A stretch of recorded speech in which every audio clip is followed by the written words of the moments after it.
Pengusiran Bani Nadir.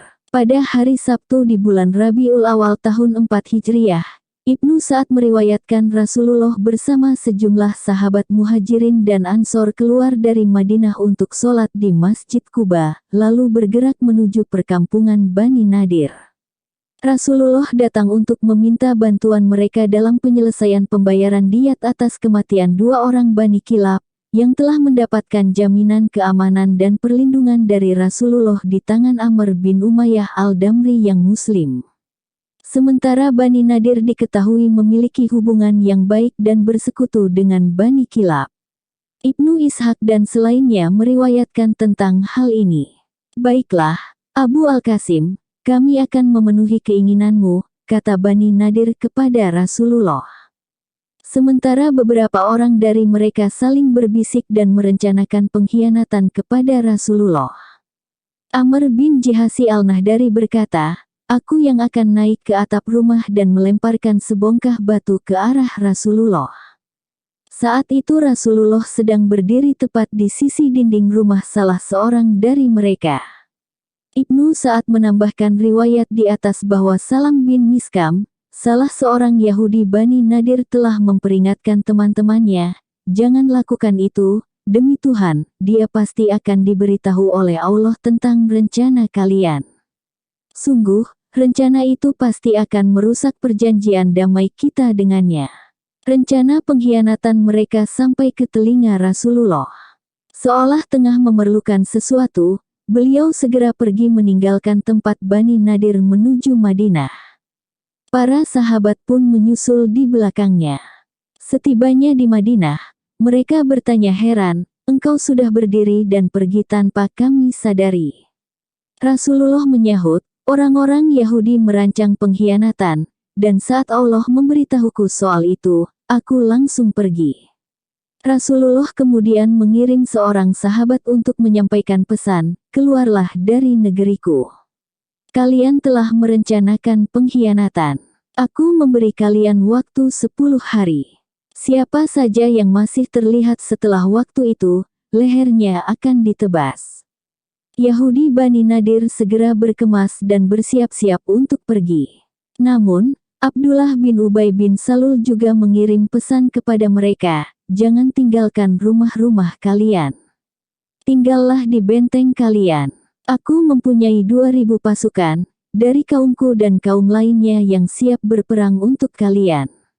Akhirnya, Yahudi Bani Nadir mengurungkan niat pergi dan memilih berlindung di benteng-benteng mereka. Mendengar berita ini, Rasulullah langsung menyiapkan pasukan untuk menyerang. Rasulullah dan pasukannya bergerak menuju perkampungan Yahudi Bani Nadir yang sudah berlindung di benteng-benteng mereka yang dilengkapi panah dan bebatuan besar. Rasulullah dan pasukannya mengepung mereka. Abdullah bin Ubay yang pernah berjanji akan membantu, ternyata mengkhianati mereka. Rasulullah lalu memerintahkan pembakaran dan penjarahan kebun kurma milik mereka. Mereka berteriak protes, "Ya Muhammad, engkau telah melarang berbuat kerusakan, tetapi engkau sendiri melanggar perkataanmu. Untuk apa pohon-pohon kurma ditebang dan dibakar?" Allah lalu menurunkan ayat terkait dengan peristiwa ini, "Apa yang kamu tebang di antara pohon kurma milik orang-orang kafir atau yang kamu biarkan tumbuh berdiri di atas pokoknya, maka itu terjadi dengan izin Allah, dan karena Dia hendak memberikan kehinaan kepada orang-orang fasik." Quran Surah Al-Hasyr ayat 5. Mereka akhirnya menyerah dan memohon agar Rasulullah mengizinkan mereka keluar Madinah dengan membawa barang-barang sekehendak mereka. Rasulullah menolak permintaan mereka, "Hari ini, aku tidak akan mengabulkan permintaan kalian. Kalian hanya boleh keluar membawa harta yang sanggup dibawa seekor unta, kecuali senjata." Mereka mentaati perintah Nabi dan mulai mengemasi harta yang sanggup dibawa seekor unta saja. Ibnu Hisham menuturkan, di antara mereka ada yang merobohkan rumahnya, lalu mengambil daun pintunya untuk dinaikkan ke atas punggung unta, dan berlalu pergi. Mereka semua pergi menyebar, ada yang ke Syam dan ada pula yang ke Khaybar. Hanya 2 orang dari mereka yang bersedia memeluk Islam, yaitu Yamin bin Amir bin Ka'ab, sepupu Amr bin Jihasi dan Abu Sa'ad bin Wahab. Keduanya tetap diberi hak kepemilikan penuh atas semua harta masing-masing. Rasulullah kemudian membagi-bagikan harta yang ditinggalkan Yahudi Bani Nadir kepada kaum Muhajirin, tidak kepada kaum Ansor. Dari kaum Ansor yang mendapat bagian dari Rasulullah hanya 2 sahabat, yaitu Sahal bin Hanif dan Abu Dujanah Simak bin Harsyah, karena kondisi mereka yang fakir. Catatan yang penting untuk diketahui bahwa sebenarnya seluruh harta Yahudi Bani Nadir yang ditinggalkan adalah hak Rasulullah secara mutlak. Al-Balazuri dalam Futu Al-Buldan menuturkan bahwa Rasulullah memanfaatkan tanah orang-orang Bani Nadir untuk bercocok tanam di bawah pepohonan kurma yang telah dibakar. Hasil dari berkebun itu beliau sisihkan untuk menafkahi keluarga dan istrinya selama setahun. Sisanya beliau manfaatkan untuk pengadaan hewan kendaraan dan persenjataan. Peperangan dengan Bani Nadir inilah yang menjadi penyebab turunnya semua ayat dari surah Al-Hasyr. Dalam surah Al-Hasyr pula Al-Quran menjelaskan kebijakan pembagian harta Bani Nadir oleh Rasulullah. Dan harta rampasan fai dari mereka yang diberikan Allah kepada Rasulnya, kamu tidak memerlukan kuda atau unta untuk mendapatkannya. Tetapi Allah memberikan kekuasaan kepada rasul-rasulnya terhadap siapa yang Dia kehendaki. Dan Allah Maha Kuasa atas segala sesuatu. Harta rampasan fai yang diberikan Allah kepada rasulnya yang berasal dari penduduk beberapa negeri, adalah untuk Allah, Rasul, kerabat Rasul, anak-anak yatim, orang-orang miskin dan untuk orang-orang yang dalam perjalanan, agar harta itu jangan beredar di antara orang-orang kaya di antara kamu. Apa yang diberikan Rasul kepadamu maka terimalah. Dan apa yang dilarang bagimu maka tinggalkanlah. Dan bertakwalah kepada Allah. Sungguh, Allah sangat keras hukumannya. Quran Surah Al-Hasyr ayat 6-7. Petikan pelajaran. Ini peristiwa kedua pengkhianatan yang dilakukan kaum Yahudi. Sebelumnya kita telah menyaksikan bagaimana pengkhianatan Bani Qainuqa. Semua itu fakta historis yang tak terbantahkan dan sudah terbukti dengan adanya sekian banyak peristiwa dalam sejarah. Itulah rahasia laknat Allah terhadap mereka yang diabadikan dalam firman-Nya. Orang-orang kafir dari Bani Israel telah dilaknat melalui lisan ucapan Daud dan Isa putra Maryam. Yang demikian itu karena mereka durhaka dan selalu melampaui batas. Quran Surah Al-Maidah ayat 78. Selain itu, peristiwa Bani Nadir juga mengandung banyak pelajaran berharga sekaligus poin-poin penting yang berkaitan dengan hukum Islam. Pertama, berita yang disampaikan Allah kepada Rasulullah tentang rencana pengkhianatan orang-orang Yahudi merupakan salah satu dari sekian banyak kejadian di luar nalar yang dikaruniakan Allah kepada Rasul-Nya, baik sebelum pengutusannya menjadi Rasul maupun sesudahnya. Kejadian-kejadian luar biasa inilah yang harus selalu kita perhatikan agar keimanan kita terhadap kenabian dan risalah Rasulullah semakin tebal. Juga agar kita semakin yakin bahwa pribadi kenabiannya merupakan asas utama bagi eksistensinya dan semua sifat personalnya yang lain. Sebagian penulis sirah mengatakan bahwa berita ilahi yang disampaikan kepada Rasulullah tentang kebusukan rencana Yahudi Bani Nadir itu adalah ilham. Padahal kata ilham mempunyai makna universal yang mencakup semua orang tanpa kecuali. Sebab daya ilham melalui media isyarat atau tanda-tanda, adalah sesuatu yang alami dan tidak hanya dimiliki oleh kelompok tertentu. Sementara itu kata kabar ilahi seperti yang biasa digunakan oleh mayoritas ulama sirah, mempunyai makna khusus dan merupakan salah satu tanda kenabian dan keistimewaannya. Kita tentu sudah sepakat, makna seperti inilah yang membuat Rasulullah mengetahui rencana busuk Yahudi Bani Nadir. Itulah pemenuhan janji Allah kepada utusannya. Dan Allah menjagamu dari gangguan manusia. Quran Surah Al-Maidah ayat 67. Lalu mengapa ungkapan ilham dipakai? Itu tak lain hanyalah salah satu bentuk pengingkaran terhadap mukjizat Rasulullah. Anda pasti sudah tahu bahwa pengingkaran terhadap mukjizat Rasulullah yang kebenarannya telah ditetapkan teks-teks absolut dan mutawatir, bersumber dari lemahnya keimanan terhadap kenabian Rasulullah Shallallahu Alaihi Wasallam. Kedua, penebangan dan pembakaran pohon kurma milik Bani Nadir sudah diakui kebenarannya oleh semua ulama. Saat itu Rasulullah menghancurkan sebagian pohon kurma milik mereka dan membiarkan sebagian lainnya. Tindakan Rasulullah ini kemudian dibenarkan Al-Quran lewat ayat, "Apa yang kamu tebang di antara pohon kurma milik orang-orang kafir atau yang kamu biarkan tumbuh berdiri di atas pokoknya, maka itu terjadi dengan izin Allah." Quran Surah Al-Hasyr ayat 5. Semua ulama menjadikan ayat ini sebagai dalil bahwa penghancuran pepohonan milik musuh harus mengacu pada pendapat imam atau panglima tertinggi, dengan mempertimbangkan apakah tindakan semacam itu dapat membuat musuh kalah atau tidak. Masalah ini sebenarnya masuk ranah siyasah syariah. Keputusan Rasulullah menghancurkan sebagian pepohonan milik Yahudi Bani Nadir dan membiarkan sebagian lainnya, menurut para ulama, didasari tujuan untuk meraih kemaslahatan bagi kaum muslim sekaligus memberi pelajaran dan petunjuk bagi para imam atau pemimpin sepeninggalnya. Itu pula yang menyebabkan Imam Asy-Syafi'i sepakat dengan tindakan Abu Bakar yang memerintahkan Khalid agar membakar dan menebangi pepohonan milik Tulaihah dan Bani Tamim, padahal pada beberapa peperangan di Syam Abu Bakar melarang tindakan tersebut.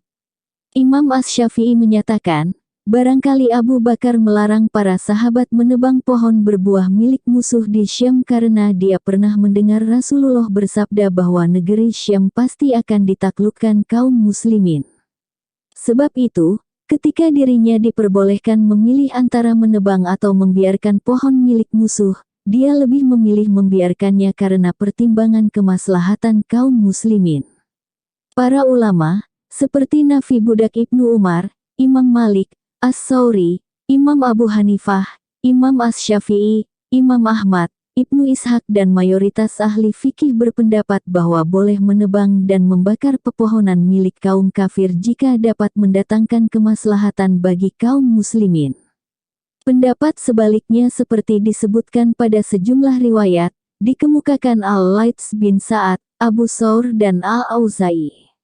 Ketiga, para imam mazhab sepakat, pembagian harta musuh yang dikuasai kaum muslimin tanpa melalui peperangan harus mengacu pada keputusan sang imam dengan pertimbangan soal kemaslahatan. Sang imam tidak wajib membagi-bagikan harta fai kepada pasukan, tidak seperti harta ganimah diperoleh melalui peperangan yang wajib dibagikan. Pendapat ini didasarkan pada praktik Rasulullah dalam membagikan harta fai Bani Nadir. Seperti diketahui, Rasulullah hanya membagikannya kepada sahabat Muhajirin, tidak kepada sahabat Ansor. Tindakan Rasulullah ini kemudian dikukuhkan dan dibenarkan dua ayat Al-Quran yang telah kami sebutkan di awal. Menyangkut tanah yang dikuasai kaum muslimin melalui peperangan, wajib dibagikan ataukah tidak? Dalam soal ini para ulama berselisih pendapat.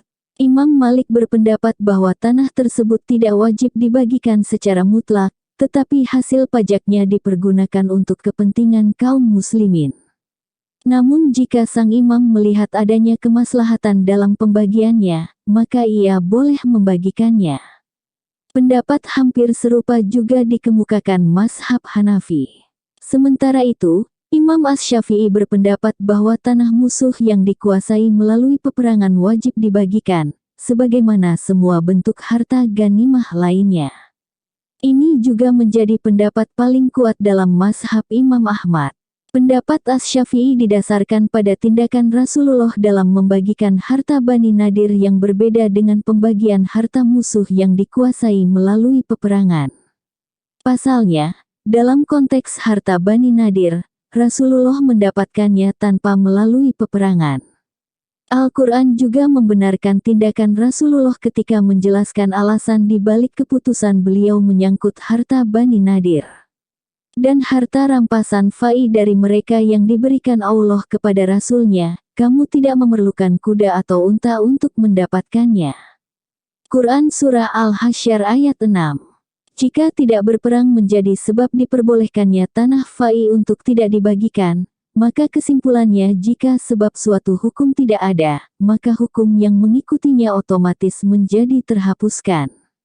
Jadi hukum dibagikannya harta musuh yang dikuasai melalui peperangan ghanimah kembali menjadi wajib, baik harta tersebut berupa tanah maupun selainnya.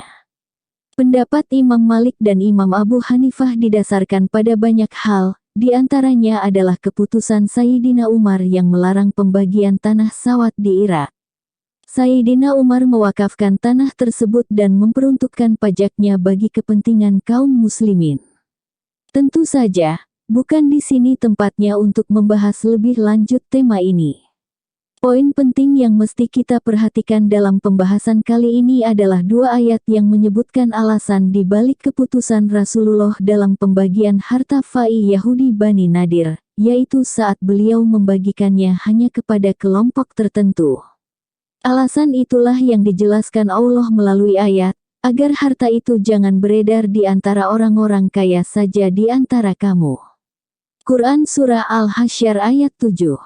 Maksudnya, agar perputaran harta tidak terbatas hanya pada golongan kaya. Ayat ini menunjukkan bahwa pengaturan urusan harta dalam hukum Islam haruslah sepenuhnya bertujuan untuk mewujudkan prinsip agar perputaran harta tidak terbatas hanya pada golongan kaya saja. Selain itu, hukum-hukum menyangkut masalah ekonomi dan moneter, yang membanjiri berbagai literatur hukum Islam, haruslah diarahkan pada pembentukan masyarakat berkeadilan. Artinya, semua kelas sosial yang ada harus saling berdekatan dan tidak berjarak sangat jauh, sehingga faktor-faktor yang dapat memicu friksi antar kelas atau mengganggu proses terbentuknya masyarakat berkeadilan dapat dihindari dan disingkirkan. Seandainya hukum-hukum Islam dan aturan-aturan khususnya dalam masalah moneter, seperti kewajiban zakat, pelarangan riba, dan pemberedelan semua bentuk monopoli, benar-benar dipraktikkan maka manusia pasti bisa sejahtera. Rezeki dan kekayaan mereka mungkin berbeda, tetapi semuanya hidup berkecukupan. Tidak ada yang menjadi beban bagi yang lain. Semuanya akan saling tolong dan bantu. Penting untuk diketahui bahwa ketika Allah menetapkan pembentukan masyarakat yang memiliki sifat adil sebagai salah satu hikmah keberadaan syariatnya di dunia, sebenarnya Allah juga telah menentukan berbagai cara dan sarana tertentu yang mesti diikuti untuk mewujudkannya. Artinya, Allah telah menyiapkan tujuan sekaligus sarana bagi kita. Jadi, kita tidak boleh berkata, tujuan Islam adalah menegakkan keadilan sosial. Asalkan tujuan itu tercapai, kita boleh memakai cara dan sarana apapun yang ada. Anggapan seperti ini justru menyimpang dari tujuan sekaligus sarana yang telah digariskan Allah. Tujuan yang diperintahkan Allah agar kita mencapainya takkan dapat tercapai kecuali jika kita mengikuti jalan dan sarana yang juga telah digariskannya untuk itu. Dalam konteks ini, sejarah dan realitas menjadi bukti yang paling kuat. Sampai di sini, semua ayat surah Al-Hasyr harus kita baca lagi. Kita mesti merenungkan semua penjelasan ilahi di dalamnya perihal peristiwa Bani Nadir dan semua kaitannya, yakni kaum Yahudi, kaum munafik, serta kebijakan Rasulullah dalam masalah harta dan perang, dan seterusnya. Surah Al-Hasyr menjadi surah terpenting yang memungkinkan kita untuk dapat mengetahui dan mempelajari semua hal terkait peristiwa pengkhianatan Yahudi Bani Nadir. Perang Zat al-Rika. Perang Zat al-Rika, menurut kebanyakan penulis sirah dan magazi, terjadi pada tahun 4 Hijriah, sekitar sebulan setengah setelah pengusiran Yahudi Bani Nadir. Namun Al-Bukhari dan beberapa ahli hadis lainnya berpendapat bahwa Perang Zat al-Rika terjadi setelah Perang Khaybar meletus. Perang Zat al-Rika disulut oleh pengkhianatan suku-suku Najd hingga mengakibatkan terbunuhnya 70 sahabat yang ditugaskan Rasulullah sebagai juru dakwah. Rasulullah bergerak keluar dengan niat memerangi suku Muharib dan Saklab. Abu Dzar al-Ghifari mendapat tugas dari Rasulullah untuk tinggal dan mengurus Madinah. Setibanya di Nakhel, sebuah daerah di Najd milik Bani Ghatfan, Rasulullah dan pasukannya mendirikan markas. Namun, Allah telah memasukkan rasa gentar dan takut ke dada suku-suku pengkhianat itu. Akibatnya seperti dituturkan Ibnu Hisham, mereka memilih menjauh dari pasukan kaum muslimin, meskipun saat itu jumlah mereka cukup banyak. Sehingga tidak terjadi kontak senjata.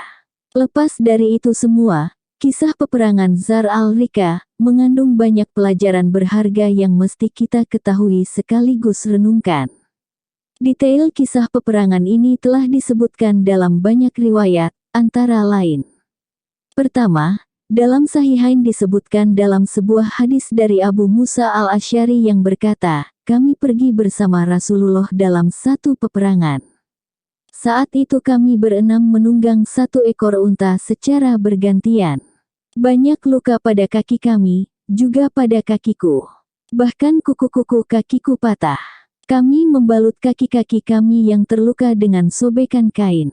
Dengan alasan inilah peperangan itu kami sebut dengan Zar al-Rika, yang artinya yang memiliki banyak sobekan kain, saking banyaknya sobekan kain yang kami balutkan ke kaki kami. Setelah menuturkan hadis ini, Abu Musa al-Asy'ari tampak tidak suka dengan hadis yang dia ceritakan sendiri. Barangkali dia tidak suka jika perbuatannya tersebar luas. Kedua, Al-Bukhari dan Muslim meriwayatkan bahwa Rasulullah melakukan sholat khauf dalam perang Zat al-Rika. Satu kelompok sahabat berbaris bersamanya, sementara satu kelompok lain menghadap ke arah musuh. Rasulullah sholat 1 rakaat bersama kelompok yang bersamanya, lalu beliau tetap berdiri dan mereka menyempurnakan sholatnya masing-masing. Seusai sholat, mereka bubar dan berbaris menghadap ke arah musuh. Kelompok yang tadinya belum sholat kemudian datang. Rasulullah sholat bersama mereka 1 rakaat yang tersisa, lalu beliau tetap duduk dan mereka menyempurnakan sholat masing-masing, lalu beliau membaca salam. Ketiga, ketika Rasulullah dan para sahabat tengah dalam perjalanan, mereka beristirahat siang di sebuah lembah yang dipenuhi pohon udah. Mereka berpencar mencari tempat masing-masing untuk berteduh. Rasulullah sendiri beristirahat di bawah pohon samurah dan beliau menggantungkan pedangnya di salah satu dahan pohon tempat beliau berteduh. Jabir mengisahkan, ketika kami sedang tidur, tiba-tiba Rasulullah memanggil kami. Kami pun segera berdatangan dan kami mendapati seorang badui tengah duduk lemas di dekat Rasulullah. Lalu Rasulullah berkata, orang ini menyambar pedangku ketika aku tertidur. Lalu ketika aku terjaga, dia langsung menghunus pedang di tangannya sembari berkata, siapa yang dapat menolongmu dariku? Allah, jawabku padanya. Selanjutnya, beginilah dia sekarang, terduduk di sini. Meskipun begitu, Rasulullah sama sekali tidak menghukum badui itu. Peristiwa ini diriwayatkan oleh Al-Bukhari dari Jabir. Keempat, Ibnu Ishaq dan Ahmad meriwayatkan dari Jabir yang menuturkan, dalam perang Zat al-Rika, yang kami ikuti bersama Rasulullah, seorang perempuan musyrikin terbunuh. Setelah Rasulullah pergi meninggalkan medan perang, suami perempuan itu, yang semula tidak ada di sana, datang. Lelaki itu menjumpai istrinya telah terbunuh. Maka lelaki itu bersumpah akan berusaha sebisa mungkin untuk menumpahkan darah para sahabat. Dia pun lalu pergi untuk mengikuti jejak Rasulullah. Setibanya di suatu tempat, Rasulullah berkata, siapakah yang akan berjaga malam ini untuk kita semua? Seorang muhajirin dan seorang ansor seketika maju menawarkan diri dan berkata, kami ya Rasulullah. Jika begitu, berjagalah di mulut Syi'ib, yakni lembah pegunungan, kata Rasulullah kepada keduanya. Saat itu Rasulullah dan para sahabat lainnya telah masuk ke Syi'ib. Dalam perjalanan kedua sahabat itu menuju Syi'ib untuk berjaga, sahabat muhajirin ditanya sahabat ansor, engkau lebih menyukai berjaga di awal malam ataukah di akhir malam?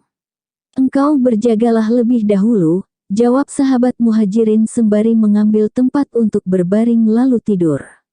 Adapun sahabat ansor berdiri dan melakukan sholat. Tak berapa lama, Lelaki musyrik yang bersumpah itu sampai di tempat Rasulullah dan para sahabat berhenti untuk bermalam. Saat melihat sahabat Ansor, lelaki itu segera tahu bahwa sahabat itu sedang bertugas jaga malam. Ia segera melepaskan anak panah dan langsung mengenai tubuh sahabat Ansor. Anak panah itu tepat mengenai sasaran, menancap di tubuh sahabat Ansor. Ia tetap melanjutkan sholatnya sembari mencabut anak panah itu. Melihat kejadian itu, lelaki musyrik itu melepaskan anak panah kedua yang juga tepat sasaran. Lagi-lagi, sahabat Ansor itu tetap melanjutkan sholatnya sembari mencabut anak panah dari tubuhnya. Anak panah ketiga pun dilepaskan dan juga tepat mengenai sasaran. Untuk kali ketiga, sahabat Ansor mencabut anak panah yang menancap di tubuhnya, lalu ruku dan sujud. Saat itulah ia membangunkan temannya, "Duduklah, sekarang giliranmu berjaga. Aku sudah bertahan sedari tadi." Sahabat Muhajirin seketika bangkit dari tidurnya. Ketika mengetahui ada dua sahabat Rasulullah yang bertugas jaga malam, lelaki musyrik itu segera kabur. Apalagi keberadaannya sudah diketahui. Sahabat Muhajirin terkejut melihat tubuh temannya berlumuran darah. "Subhanallah, mengapa engkau tidak membangunkanku saat anak panah pertama mengenaimu?" Sahabat Ansor menjawab, "Saat itu aku sedang membaca surah Al-Quran dan aku tidak ingin memutusnya. Lalu saat anak-anak panah lainnya mengenaiku, aku ruku dan memberitahumu. Demi Allah, andai tak takut mengabaikan perintah Rasulullah untuk menjaga tempat ini, pasti aku sudah mati sebelum memutus sholatku." Kelima, Al-Bukhari dan Muslim, juga Ibnu Sa'ad dalam tabakatnya dan Ibnu Hisham dalam sirahnya meriwayatkan bahwa Jabir bin Abdullah mengisahkan cerita. "Aku pergi bersama Rasulullah dalam perang Zat al-Rika, dengan mengendarai untaku yang lemah. Ketika dalam perjalanan pulang, aku membiarkan rombongan berlalu pergi lebih dahulu. Aku tetap berada di bagian belakang hingga terlihat Rasulullah. 'Mengapa engkau di belakang, hai Jabir?' tanya Rasulullah. Aku menjawab, 'Untaku inilah penyebabnya, ya Rasulullah.' Beliau berkata, 'Jerungkan untamu.' Aku kemudian menjerungkan untaku dan beliau juga menjerungkan untanya. Beliau lalu berkata, 'Berikan tongkat di tanganmu kepadaku.' Aku menghulurkan tongkatku. Setelah menerima tongkatku, beliau memukul untaku beberapa kali, lalu berkata, 'Sekarang, naiklah.' Aku pun menaiki untaku yang lemah itu. Demi Zat yang mengutus Rasulnya dengan kebenaran, untaku tiba-tiba berlari kencang hingga sanggup menyalip unta Rasulullah. Kemudian Rasulullah berkata kepadaku, 'Maukah engkau menjual untamu ini kepadaku, wahai Jabir?' 'Bahkan aku lebih suka memberikannya kepadamu,' jawabku. 'Tidak, jual sajalah untamu,' kata beliau. Aku berkata, 'Jika begitu, menawarlah.' Rasulullah berkata, 'Bagaimana jika aku beli dengan harga 1 dirham?' Aku menyahut, 'Belum bisa, aku masih rugi.' 'Bagaimana jika dengan harga 2 dirham?' tawarnya. 'Belum bisa,' jawabku singkat. Beliau menawar lagi hingga mencapai harga 1 uqiyah. Lalu aku berkata, 'Apakah engkau sudah rela membelinya dengan harga itu, ya Rasulullah?' Rasulullah menjawab, 'Ya. Jika begitu, unta ini milikmu,' kataku. Rasulullah kemudian bertanya, 'Sudahkah engkau menikah Jabir?' 'Sudah,' jawabku. 'Dengan seorang janda ataukah perawan?' 'Dengan janda, ya Rasulullah,' jawabku. Rasulullah masih bertanya, 'Mengapa engkau tidak menikahi perawan saja agar engkau bisa saling bercanda?' Aku menjawab, 'Ya Rasulullah, ayahku syahid di perang Uhud dan meninggalkan 6 anak perempuan. Aku menikahi janda karena ingin mereka semua terurus dengan baik.' Beliau berkata, 'Engkau sudah bertindak benar, insya Allah. Nanti, setibanya kita di Sirar, kita akan memerintahkan penyembelihan unta dan hari itu kita akan berhenti sejenak di sana. Istri Jabir akan mendengar kedatangan kita dan menyiapkan bantal-bantal sandaran miliknya. Jabir menyahut, "Demi Allah, kami tidak mempunyai bantal-bantal sandaran ya Rasulullah." Rasulullah berkata, "Bantal-bantal itu pasti akan ada. Jadi, jika engkau sudah sampai di sana, bersikap baik dan lemah lembutlah." Jabir melanjutkan, "Setibanya kami di Sirar, Rasulullah memerintahkan untuk memotong unta. Hari itu kami berhenti sejenak di sana. Ketika hari beranjak petang, kami dan Rasulullah sudah berada di Madinah. Pagi hari berikutnya, aku menuntun untaku menuju rumah Rasulullah. Aku menjerungkannya tepat di depan pintu rumah, lalu aku duduk di masjid dekat sana. Ketika keluar rumah dan melihat untaku, Rasulullah bertanya kepada para sahabat yang ada di situ, 'Unta siapa ini?' 'Tadi unta ini dibawa Jabir, ya Rasulullah,' jawab mereka. Rasulullah bertanya, 'Lalu di mana Jabir sekarang?' Tak lama berselang aku dipanggil menghadap, 'Wahai anak saudaraku, bawa kembali untamu, ia milikmu,' kata Rasulullah kepadaku. Setelah itu beliau memanggil Bilal dan berkata kepadanya, 'Pergilah bersama Jabir dan beri dia 1 uqiyah.' Aku pun pergi bersama Bilal yang lantas memberiku uang 1 uqiyah dan menambahnya sedikit lagi. Demi Allah, unta itu tumbuh besar bersamaku dan kandangnya bisa dilihat dari rumah kami." Petikan pelajaran. Setelah membaca huraian di atas, kita akan mempelajari beberapa pendapat historis tentang peperangan Zat al-Rika. Pada halaman-halaman terdahulu telah kami singgung pendapat kebanyakan ulama sirah dan magazi tentang perang Zat al-Rika. Mereka bersepakat bahwa perang Zat al-Rika terjadi sebelum perang Khaybar. Kebanyakan dari mereka cenderung kepada pendapat yang menyatakan bahwa perang Zat al-Rika terjadi setelah peristiwa pengkhianatan Bani Nadir pada 4 Hijriah. Namun, beberapa ulama semisal Ibnu Sa'ad dan Ibnu Hibban berpendapat bahwa perang Zat al-Rika terjadi pada 5 Hijriah. Pendapat berbeda dikemukakan Al-Bukhari dalam Sahihnya. Menurutnya, perang Zat al-Rika terjadi setelah perang Khaybar. Namun, anehnya dalam kitabnya Al-Bukhari membahas Zat al-Rika sebelum pembahasan perang Khaybar. Pendapat Al-Bukhari ini disetujui Al-Hafiz Ibnu Hajar. Dalilnya, sholat khauf disyariatkan pada perang Zat al-Rika, sementara Rasulullah tidak mengerjakannya pada perang Khandaq. Sementara pada perang Khandaq Rasulullah malah mengqadha sholatnya. Ibnu Hajar menyodorkan hadis riwayat Abu Musa al-Asy'ari dalam Sahihain sebagai dalil yang lain, yaitu ketika Abu Musa al-Asy'ari mengisahkan kaki-kaki para sahabat yang penuh luka dalam perjalanan perang Zat al-Rika, lalu mereka membalutnya dengan banyak sobekan kain. Ketika menceritakan kisah itu Abu Musa al-Asy'ari baru kembali dari Habasyah setelah perang Khaybar. Ibnu Al-Qayyim melihat masalah ini semakin tidak jelas dengan dipaparkannya dalil-dalil tersebut. Lalu dia menyimpulkan, ini menunjukkan bahwa perang Zat al-Rika kemungkinan terjadi setelah perang Khandaq. Menurut kami perang Zat al-Rika terjadi sebelum perang Khandaq. Alasannya sebagai berikut. Dalam sebuah hadis sahih disebutkan, Jabir meminta kepada Rasulullah agar diizinkan pulang saat perang Khandaq meletus. Lalu Jabir mengabari istrinya perihal kelaparan yang mendera Rasulullah dan para sahabatnya.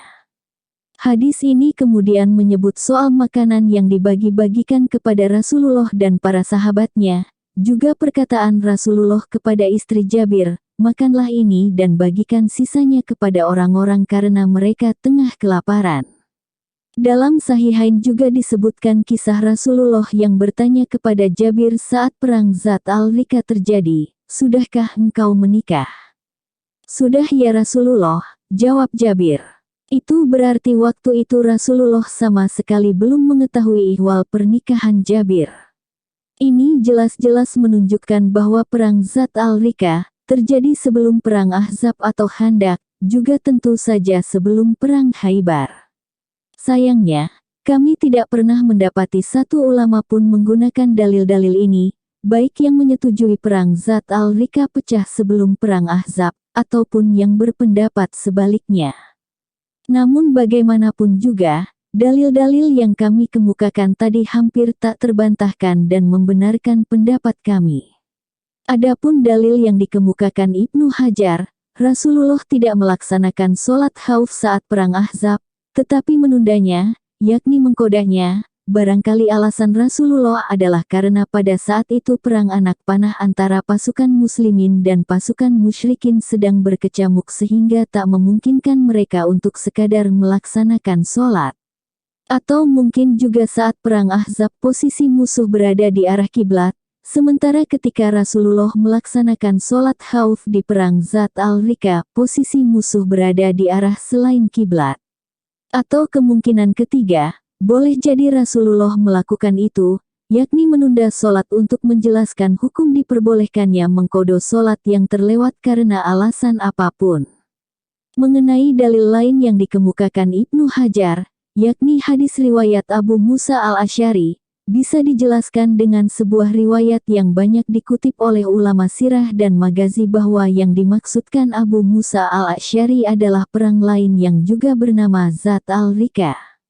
Ini tampak dari penuturannya, kami pernah pergi bersama Rasulullah dalam satu peperangan. Saat itu, kami berenam dengan seekor unta yang kami tunggangi secara bergantian. Padahal, perang Zat al-Rika yang tengah kita bahas, pasukan muslimin berjumlah jauh lebih banyak dari 6 orang. Penjelasan seperti ini pernah disanggah oleh Ibnu Hajar. Namun, menurut kami kurang tepat untuk memaparkannya secara detail di sini. Pasalnya, pendapat ulama sirah dan magazi telah dikukuhkan kesahihannya oleh dalil-dalil qot'i, di antaranya hadis Jabir tentang kedua perang, Zat al-Rika dan Khandak yang telah kami uraikan sebelum ini. Pada lembaran lain, insya Allah akan kami jelaskan masalah penundaan sholat khauf yang dilakukan Rasulullah sewaktu perang Khandak, juga segala aspek hukum yang terkait dengan itu. Meski perang Zat al-Rika tidak sampai menimbulkan kontak senjata antara pasukan kaum muslimin dan pasukan musyrikin, tetapi perang ini menyimpan banyak peristiwa penting untuk kita kaji dan renungkan. Setidaknya 5 peristiwa penting telah kami kemukakan di awal. Kali ini, kita akan mengupasnya satu persatu. Pertama, penyebutan perang ini dengan nama Zat al-Rika, yang dijelaskan oleh Abu Musa al-Asy'ari dalam hadis riwayat Al-Bukhari dan Muslim. Dalam hadis ini, tergambar jelas betapa beratnya cobaan yang mesti dipikul para sahabat dalam menyampaikan risalah Tuhan dan berjihad di jalannya. Hadis ini juga memberi gambaran yang gamblang bahwa betapa fakir keadaan mereka. Bukan saja mereka tidak memiliki harta, bahkan tunggangan mereka untuk berjihad hanyalah seekor unta yang ditunggangi secara bergantian 6 atau 7 orang dalam menempuh perjalanan jauh dan syarat rintangan. Namun, kemiskinan tidak serta-merta menghalangi mereka untuk tetap bertugas, yakni mendakwahkan agama Allah dan berjihad di jalannya. Demi tugas ini, mereka rela menanggung semua resiko dan memikul semua beban yang ada. Kaki-kaki mereka terluka akibat perjalanan jauh mengharungi padang pasir dan kerikil tajam, bahkan kuku-kuku mereka tanggal akibat tersandung bebatuan keras. Darah pun mengalir dari kaki mereka, sementara mereka tidak mempunyai apa-apa selain sobekan-sobekan kain yang dibalutkan lapis demi lapis. Meski begitu, tak sedikit pun mereka merasa lemah, patah semangat, atau menyerah di hadapan tugas agung yang Allah pikulkan di pundak mereka semenjak mereka menjadi muslim. Mereka benar-benar cerminan firman Allah, sesungguhnya Allah telah membeli dari orang-orang mukmin diri dan harta mereka dengan memberikan surga untuk mereka. Mereka berperang di jalan Allah, lalu mereka membunuh atau terbunuh. Quran Surah At-Taubah ayat 111. Lihatlah, bagaimana Abu Musa al-Asy'ari membenci dirinya sendiri karena telah menceritakan semua itu. Padahal ia menceritakan semua itu karena ia ditanya tentang sebab perang ini disebut Zat al-Rika. Abu Musa al-Asy'ari membenci dirinya karena ia merasa telah menyebarkan satu amal yang balasannya ia harapkan dari Allah semata. Sikap Abu Musa al-Asy'ari ini sebagaimana dikatakan Imam An-Nawawi, menunjukkan bahwa seorang muslim hendaknya menutup rapat-rapat amal solehnya, juga semua kesulitan yang ia alami ketika menjalankan ketaatan kepada Allah. Ia hendaknya tidak memamerkan amal solehnya kecuali demi kemaslahatan, seperti untuk menjelaskan hikmah dari perbuatannya, untuk mengajak orang lain agar menteladani amalnya itu, dan sebagainya. Dalam konteks inilah kita bisa memahami alasan ulama-ulama salaf menceritakan sebagian amal soleh mereka. Kedua, sholat yang Rasulullah dan para sahabat lakukan secara berjamaah dalam perang Zat al-Rika, menjadi dasar utama pensyariatan sholat khauf. Sholat khauf dikerjakan dengan dua cara. Saat posisi musuh berada pada arah kiblat dan saat posisi musuh berada pada arah selain kiblat. Pada perang Zat al-Rika, Rasulullah menggunakan cara kedua ini saat mengerjakan sholat khauf. Dalam keadaan waktu sholat telah tiba, posisi musuh berada di beberapa arah, dan khawatir pihak musuh dapat mengawasi gerakan pasukan kaum muslimin dari jauh. Lalu khawatir ketika pasukan kaum muslimin terlihat membelakangi posisi mereka dan sibuk mengerjakan sholat, mereka memiliki kesempatan untuk menyerang habis-habisan.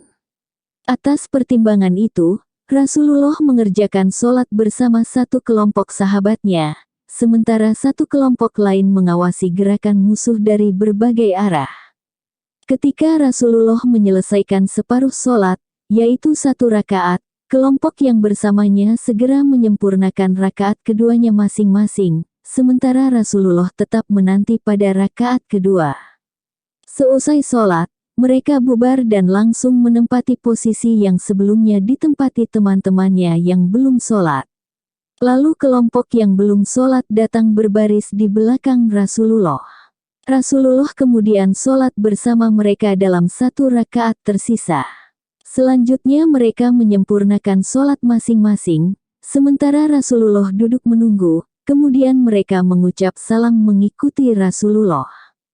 Ada 2 alasan mengapa mereka memilih mengerjakan sholat khauf seperti ini, padahal mereka dimungkinkan sholat dalam 2 gelombang jamaah. 1. Niat mereka untuk bisa bermakmum di belakang Rasulullah, dan itu sebuah keutamaan yang tak boleh dilewatkan. 2. Anjuran mendirikan jamaah tunggal sebisa mungkin.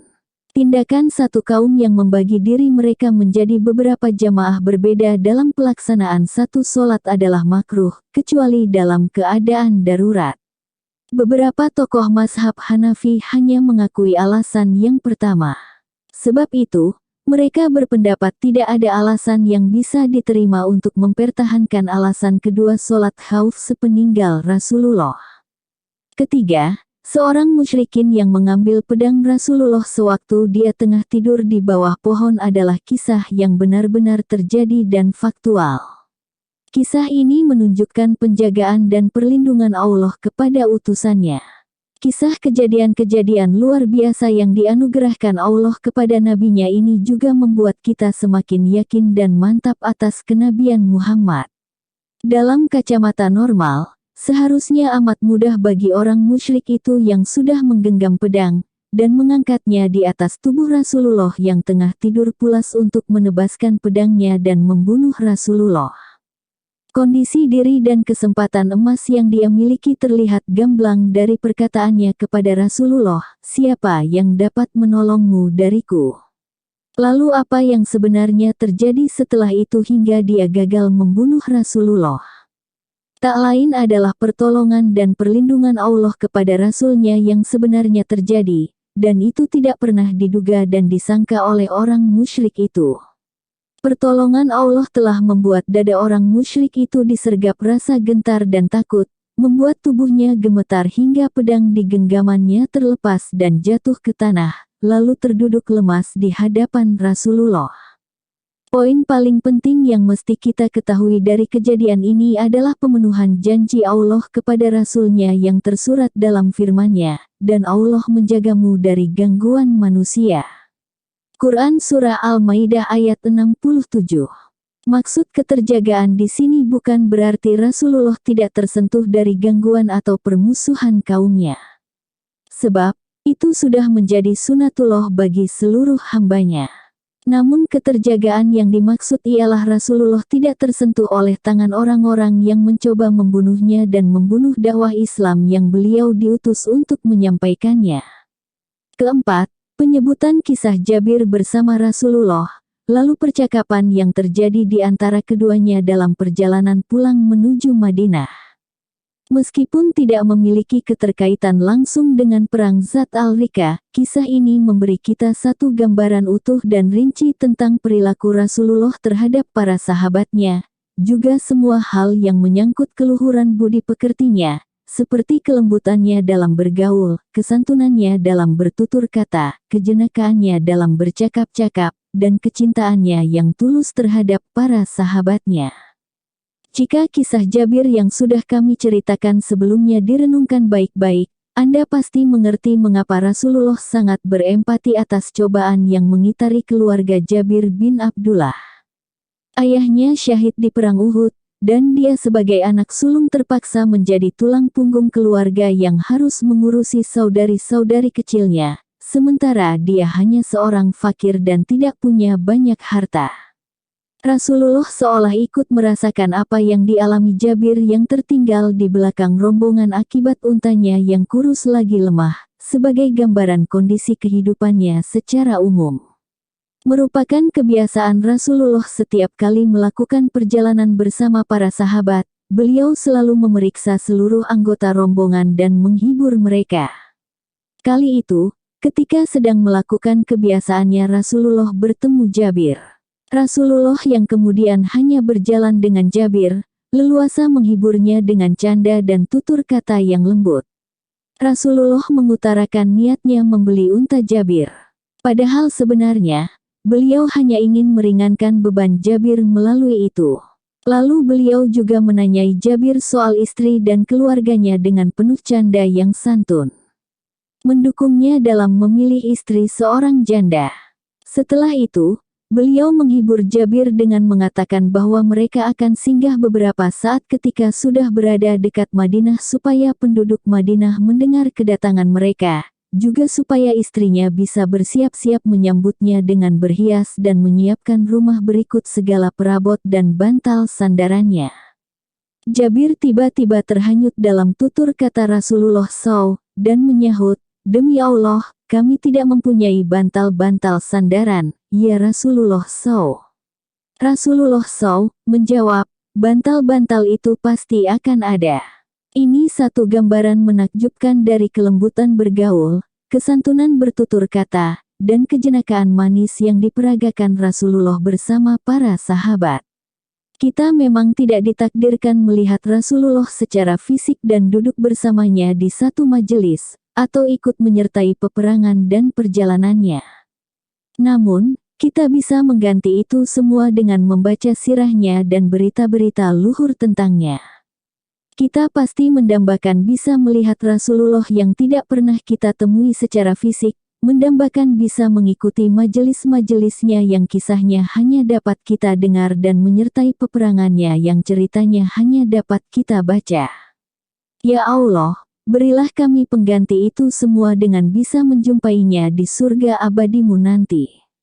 Persiapkanlah diri kami untuk itu dengan memberi kami taufik agar tetap bisa berpegang pada petunjuk dan mengikuti jejaknya dalam memikul semua beban di jalan agamamu dan dalam menerapkan syariatmu. Kelima, setiap muslim harus merenungkan dalam-dalam kisah dua sahabat yang ditugaskan Rasulullah berjaga-jaga di Syi'ib atau lembah pegunungan, supaya ia dapat memahami karakter jihad Islam sesungguhnya dan bagaimana cara para sahabat mempraktikkannya. Jihad bukan gerakan yang didasarkan pada asas perlawanan semata. Pemahaman jihad seperti ini harus dibuang jauh-jauh dari pikiran setiap muslim, meskipun hanya sesaat.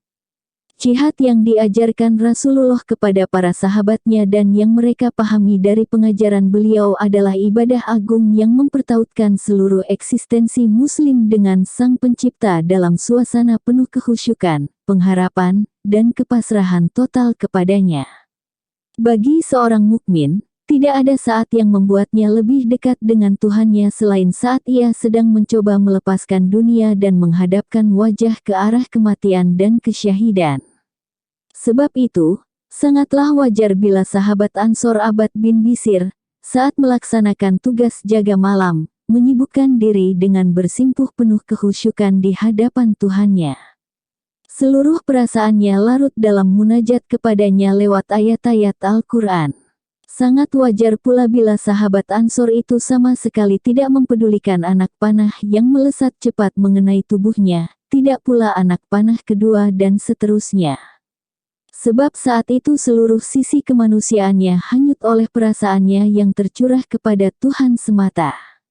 Dirinya telah tenggelam dalam kenikmatan munajat antara hamba dan penciptanya. Bahkan, ketika sisi kemanusiaannya telah kembali dan mulai memperhatikan tubuhnya yang terluka terkena anak panah, hal itu tidak lantas membuatnya kesakitan. Bukan rasa sakit yang beliau pikirkan, melainkan tanggung jawab yang telah dipercayakan Rasulullah kepadanya. Beliau khawatir bila tanggung jawab tersebut lepas dari tangannya. Kekhawatiran inilah yang memaksanya membangunkan temannya untuk melanjutkan tugas menjaga mulut Syi'ib. Saudaraku, renungkanlah perkataan sahabat Ansor itu, demi Allah, andai aku tidak takut mengabaikan tempat yang diperintahkan Rasulullah untuk aku menjaganya, aku pasti sudah mati sebelum aku memutus atau menyelesaikan sholatku. Itulah karakter jihad yang pelakunya dijanjikan kemenangan dan kejayaan oleh Allah, sekuat dan sebesar apapun kekuatan musuh yang mereka hadapi. Lalu bandingkan jihad seperti itu dengan jihad lain yang sering kita banggakan nama dan slogannya hari ini. Bandingkanlah keduanya, dan Anda pasti dapat memahami keadilan Allah di muka bumi dan mengerti bahwa Allah tidak pernah menzalimi manusia sedikit pun, tetapi manusialah yang menzalimi diri mereka sendiri. Lalu tengadahkanlah kedua tangan Anda ke langit, memohon perkenan Allah agar tidak membinasakan kita semua akibat perbuatan orang-orang sesat. Berusahalah meneteskan air mata dalam memohon. Semoga dengan penghambaan dan ketundukan total kita di hadapannya, segala bencana yang pantas kita dapatkan akibat keteledoran kita dan keburukan perbuatan kita tidak ditimpakannya. Perang Bani Mustalik. Perang Muraisi. Perang Bani Mustalik terjadi pada 6 Hijriah menurut sebagian ulama sirah termasuk di dalamnya Ibnu Ishaq. Namun mayoritas ulama sirah menegaskan, dan ini yang sahih, perang ini terjadi pada Sya'ban tahun 5 Hijriah. Dalil terkuat yang berpendapat terjadi pada Sya'ban tahun 5 Hijriah adalah bahwa Sa'ad bin Mu'az saat perang ini meletus masih hidup, ia juga ikut menceritakan kisah hadis Al-Ifki, yakni berita dusta yang akan kami huraikan pada lembaran selanjutnya. Padahal Sa'ad bin Mu'az wafat pada perang Bani Quraizah, akibat luka yang diperolehnya sewaktu perang Khandaq. Adapun perang Bani Quraizah sendiri terjadi pada 5 Hijriah. Jadi, jika pendapat Ibnu Ishaq di atas benar, bagaimana mungkin Sa'ad bin Mu'az hidup lagi setahun setelah kematiannya? Perang ini dipicu oleh tersiarnya kabar bahwa Bani Mustalik akan menyerang Madinah di bawah pimpinan Al-Harits bin Dirar. Ketika mendengar kabar ini, Rasulullah langsung bergerak hingga berhadap-hadapan dengan mereka di mata air bernama Muraisi. Kedua belah pihak saling menebaskan pedang. Berkat pertolongan Allah, Bani Mustalik kalah dan banyak yang tewas. Lalu Rasulullah membagikan 4/5 harta rampasan perang ganimah untuk pasukan kaum muslimin. Untuk prajurit pejalan kaki mendapat 1 bagian dan prajurit berkuda mendapat 2 bagian dari ganimah yang dibagikan. Dalam perang ini, banyak orang munafik yang ikut serta di barisan pasukan kaum muslimin yang dalam sejumlah peperangan sebelumnya enggan berpartisipasi. Karena kali ini mereka yakin pasukan kaum muslimin akan memenangkan pertempuran ini sehingga mereka dapat memperoleh harta rampasan perang. Ketamakan mereka inilah yang menjadi alasan utama mengikuti peperangan ini. Al-Bukhari dan Muslim meriwayatkan dari 2 jalur berbeda bahwa beberapa sahabat pernah menanyakan hukum azal, yakni mengeluarkan sperma di luar sewaktu senggama kepada Rasulullah saat ia membagi-bagikan ganimah budak perempuan seusai perang Bani Mustalik. Rasulullah menjawab, "Tidak berdosa bagi kalian jika melakukannya. Hingga hari kiamat nanti, tidak ada satu jiwa pun yang ditetapkan ada kecuali pasti akan ada." Ibnu Sa'ad dalam tabakatnya dan Ibnu Hisham dalam sirahnya meriwayatkan, seorang budak milik Umar al-Khattab bernama Jahjah bin Said al-Ghifari terlibat pertikaian dengan Sinan bin Wabar al-Juhani. Keduanya termasuk rombongan pasukan Rasulullah yang tengah singgah di mata air Muraisi, seusai perang Bani Mustalik.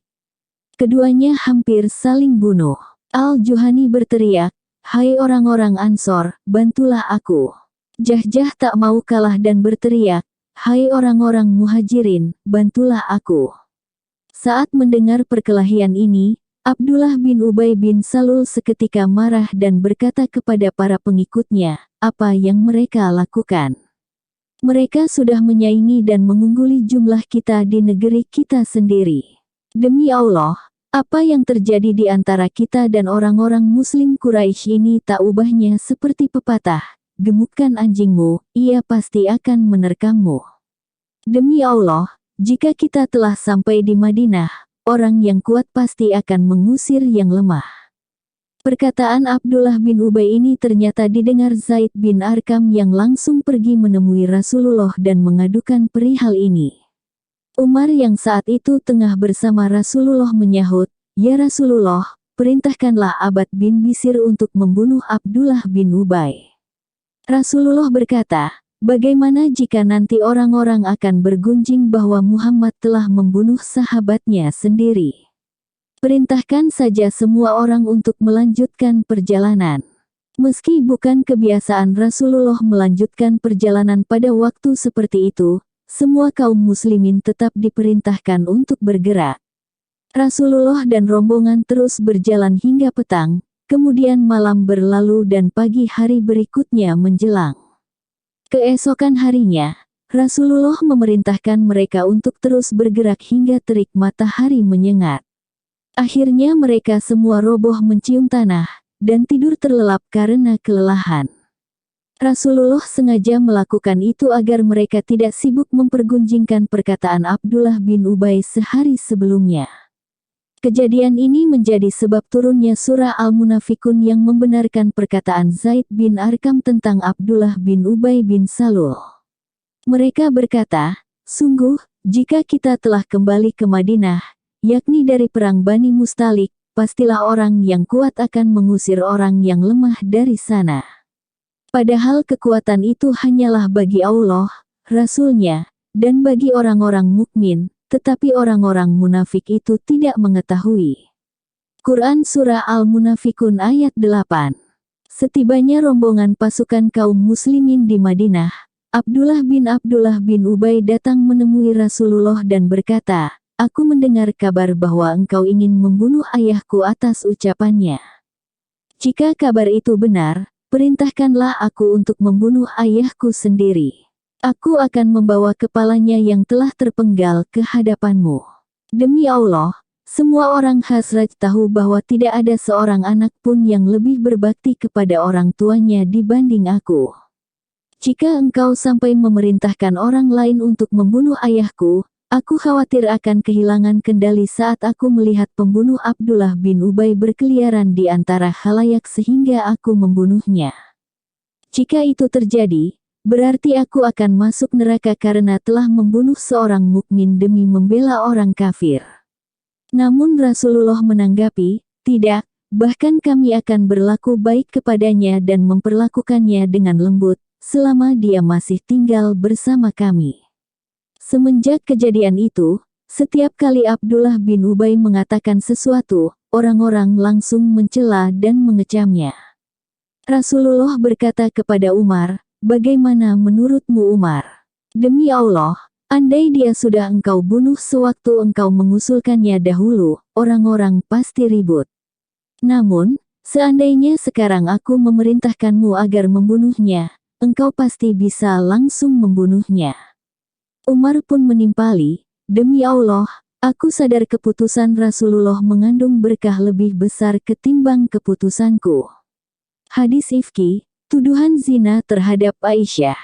Dalam perjalanan pulang seusai perang Bani Mustalik inilah awal mula tuduhan zina yang dialamatkan kepada Aisyah. Hadis Al-Ifki. Kami akan menuturkan ringkasan peristiwa tersebut seperti termuat dalam Sahihain dan bersumber langsung dari Aisyah. Berikut ini penuturan Aisyah. Setelah menyelesaikan peperangannya, Rasulullah memerintahkan rombongan pasukan untuk bergerak di malam hari.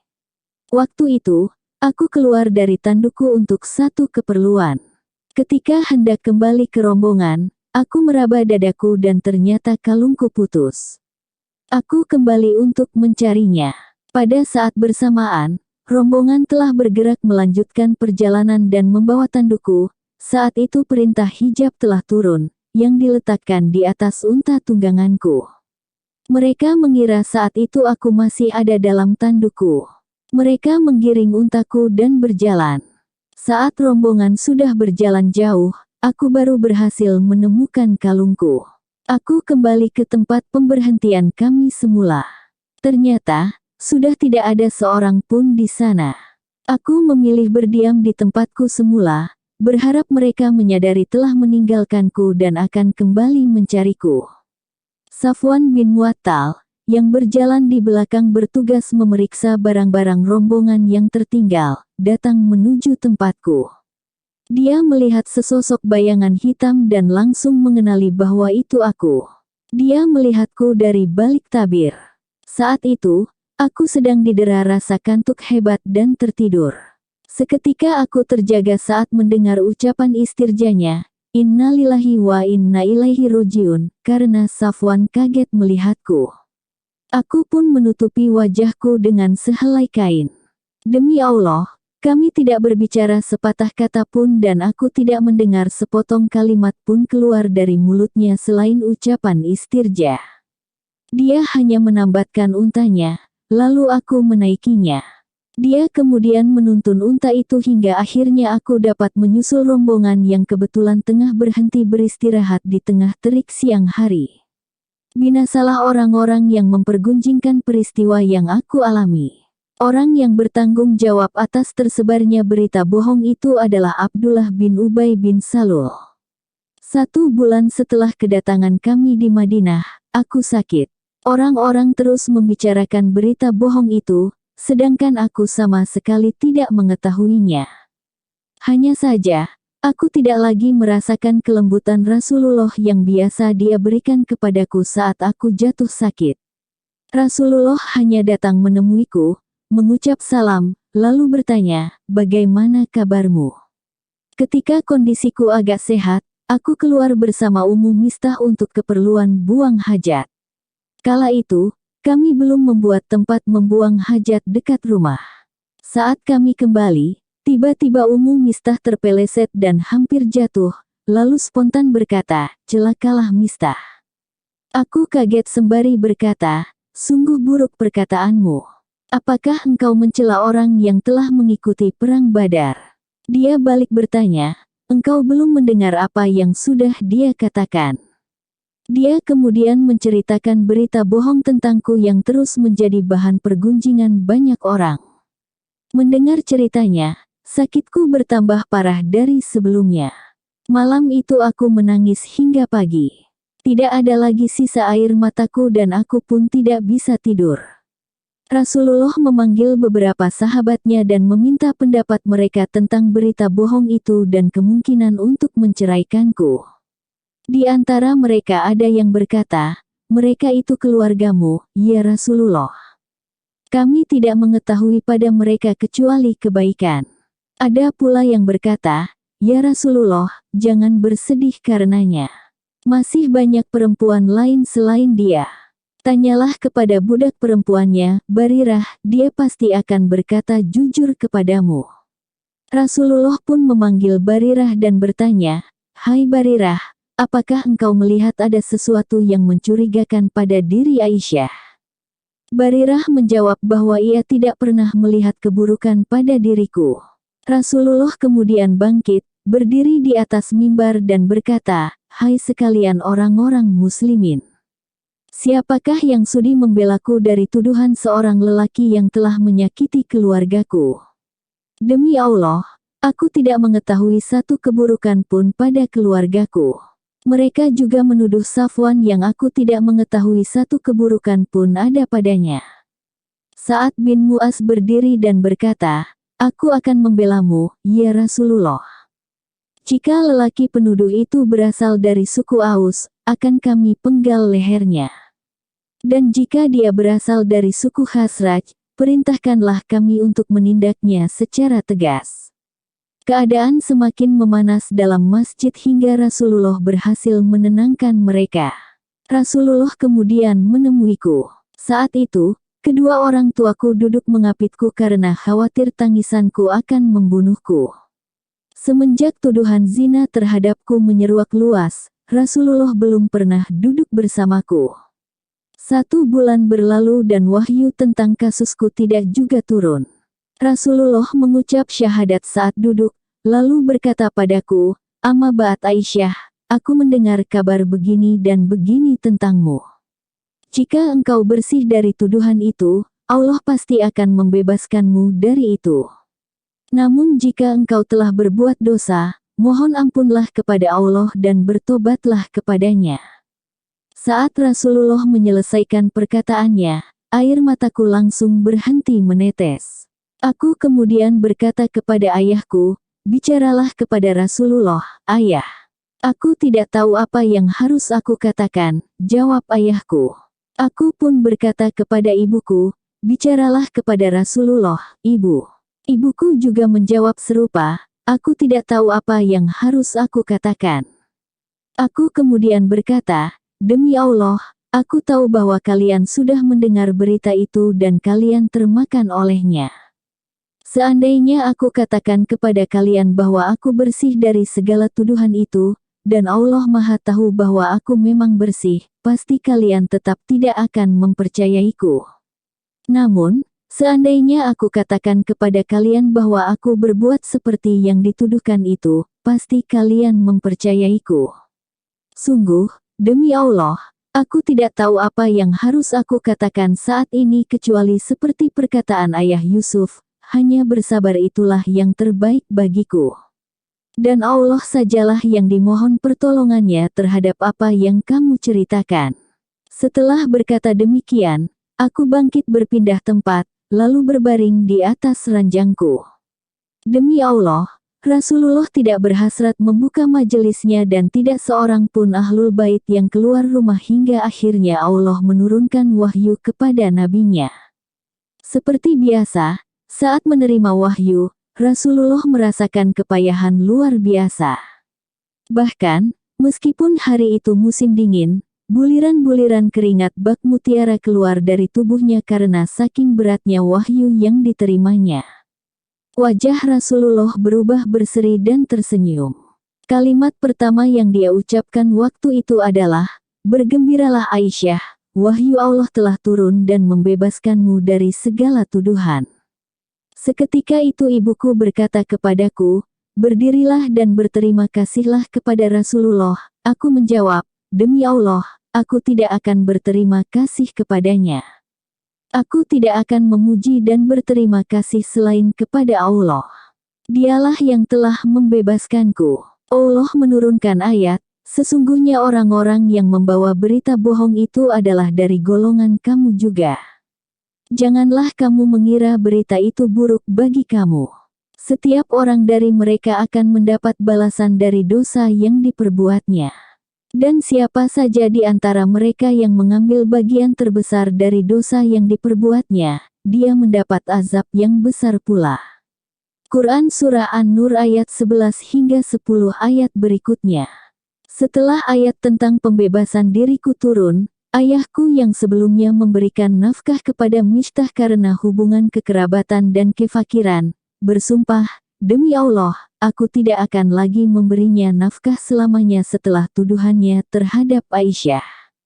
Allah kemudian menurunkan ayatnya, dan janganlah orang-orang yang mempunyai kelebihan dan kelapangan di antara kamu bersumpah untuk tidak memberi bantuan kepada kaum kerabatnya. Apakah kamu tidak suka Allah mengampunimu?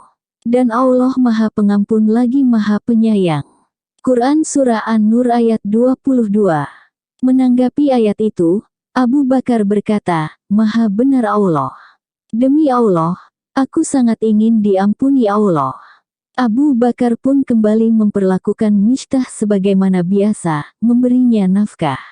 Setelah itu Rasulullah keluar menemui orang banyak, lalu berkhutbah dan membaca ayat-ayat Al-Quran yang berisi pembebasan Aisyah dari segala tuduhan. Rasulullah kemudian memerintahkan penjatuhan hukuman kepada Mishtah bin Utsasah, Hasan bin Sabit, dan Hamnah bin Jahsi. Ketiganya memiliki peran besar dalam tersebarnya berita bohong tentang perselingkuhan Aisyah. Ketiganya menerima hukuman had. Petikan pelajaran. Peristiwa Perang Bani Mustalik menyisakan beberapa poin penting yang bisa kita ambil sebagai pelajaran sebagai berikut. Pertama, ketentuan pembagian ganimah bagi pasukan yang ikut berperang, yaitu setelah dipisahkan dari salap dan bagian 1/5. Salap adalah senjata atau barang lainnya yang ditemukan pada musuh yang terbunuh. Salap menjadi hak prajurit yang membunuh. Dalilnya adalah sabda Rasulullah, siapa saja yang membunuh seseorang maka salapnya menjadi haknya. Lalu bagian 1/5 dari ganimah diberikan kepada pihak-pihak yang telah Allah sebutkan dalam firman-Nya, dan ketahuilah, sesungguhnya segala sesuatu yang kamu peroleh sebagai rampasan perang maka 1/5 untuk Allah, Rasul-Nya, kerabat Rasul, anak yatim, orang miskin dan Ibnu Sabil.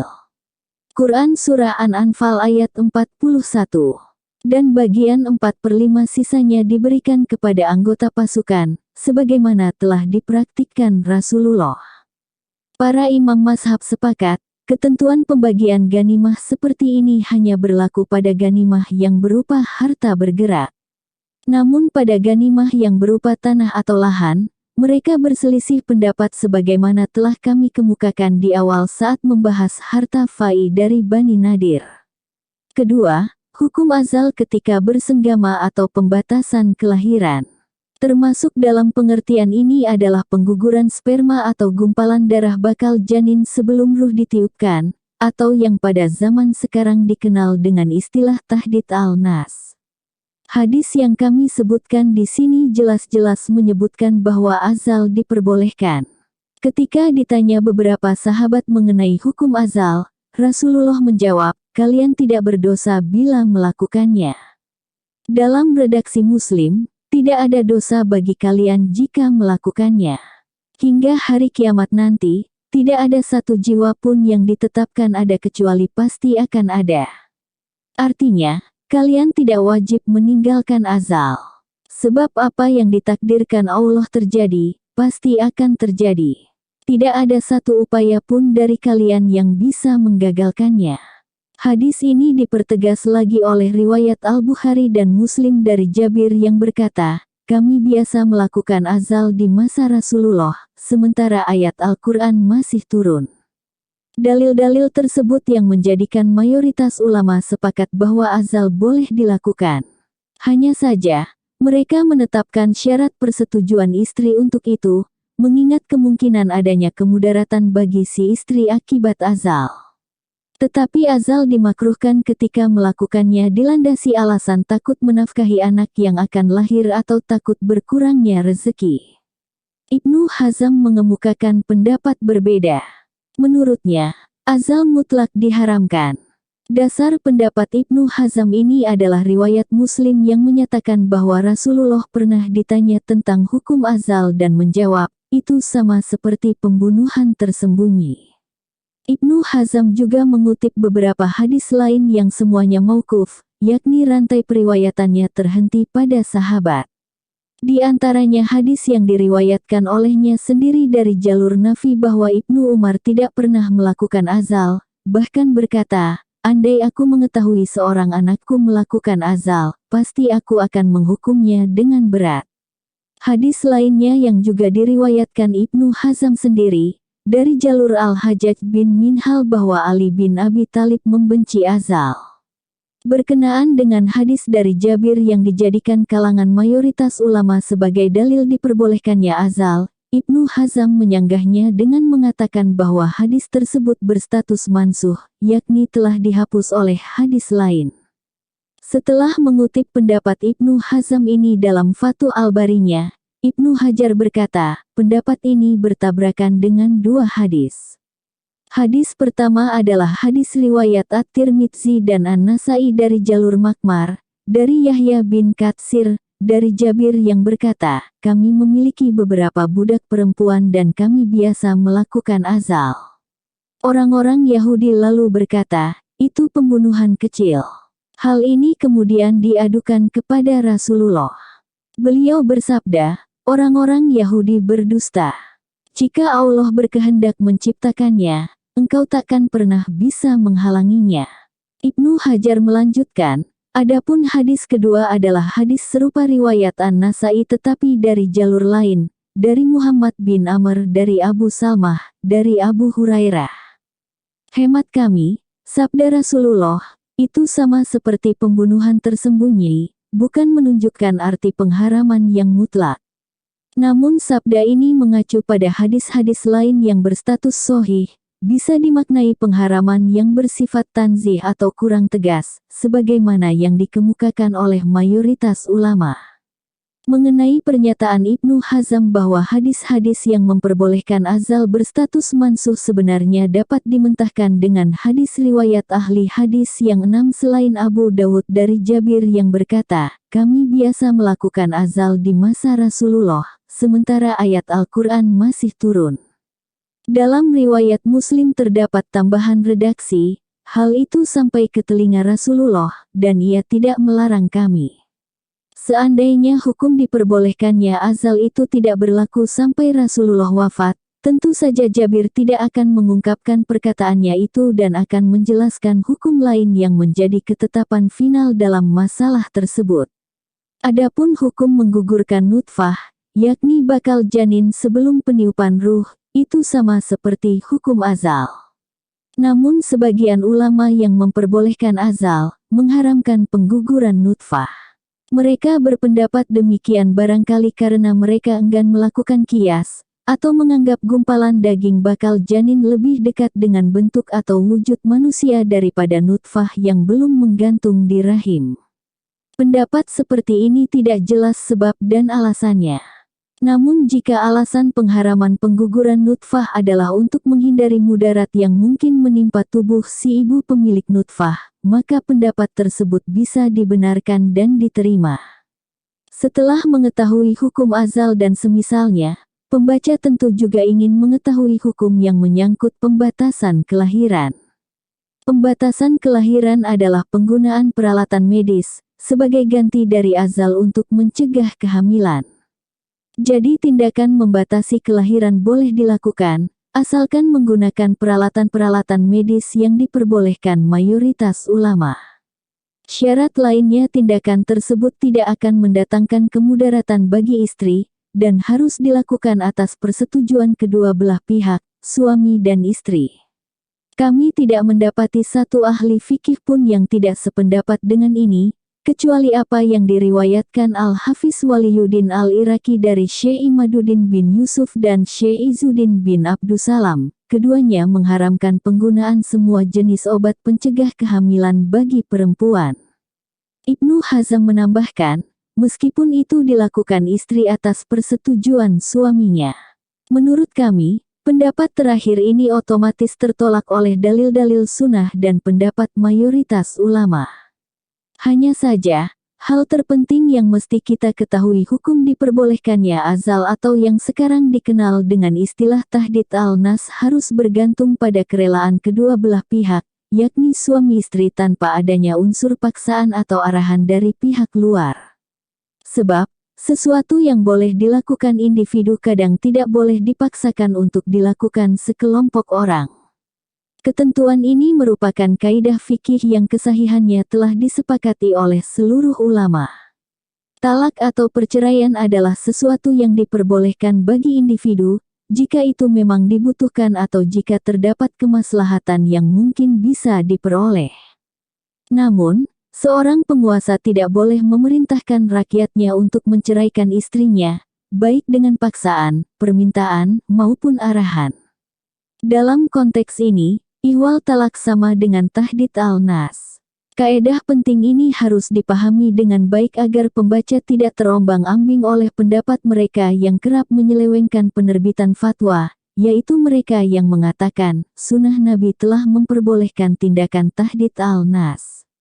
Atas dasar ini, negara atau pemerintah dapat mengarahkan masyarakatnya untuk melakukan tindakan tersebut melalui berbagai cara yang dimungkinkan. Kenyataannya, tidak ada keterkaitan sedikit pun antara dalil dan produk hukum yang dikeluarkan darinya. Yang ada hanyalah keterkaitan semu dan adanya tujuan tertentu di balik penerbitan fatwa itu. Kesimpulannya, azal atau tahdid al-nas, jika dilihat dari kacamata hubungan pasangan suami istri beserta hak-hak pasangan dan kemaslahatan yang mungkin didapat, adalah sesuatu yang mudah dan tidak perlu dipermasalahkan lagi hukumnya, sebagaimana yang Anda baca di atas.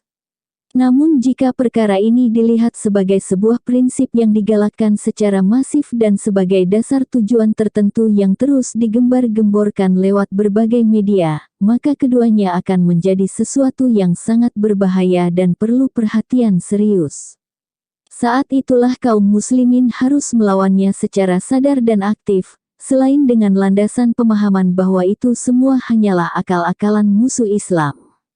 Mereka juga tidak boleh tertipu dengan isu-isu yang terkait masalah produksi dan ekonomi, karena semuanya hanyalah bagian dari rencana dan tipu daya musuh Islam.